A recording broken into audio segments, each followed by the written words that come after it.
Good day mga idol, mga bay, kumusta? So update sa kalan na ginawa natin mga bay. Ito na nga siya ngayon, no? Natanggalan na natin ang forma.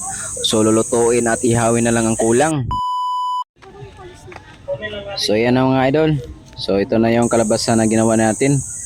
Bali 4 na araw nga pala to bago natin binaklas yung forma niya.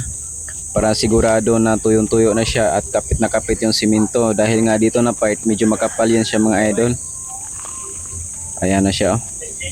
So tanggalan na natin mga forma mga idol.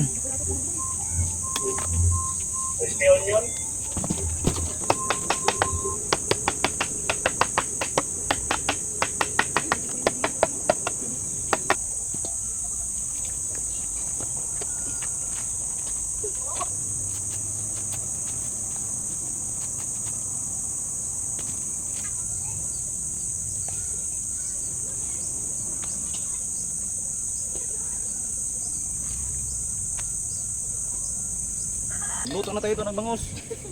Ano yan? Anong igatong mo dyan? Kahoy. Kala ko yung... Uling? Pwede uling. Ha? Pwede rin uling. Hindi masusunog yan.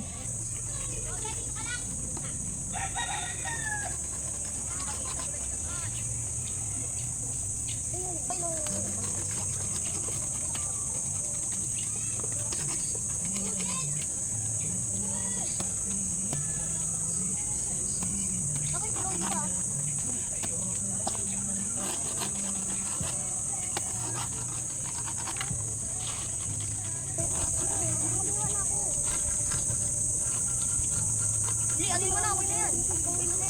Linisan pa ba yung ano? Diga. Ano lang? Alam mo kayo. Bakit kami yan? Ano ba?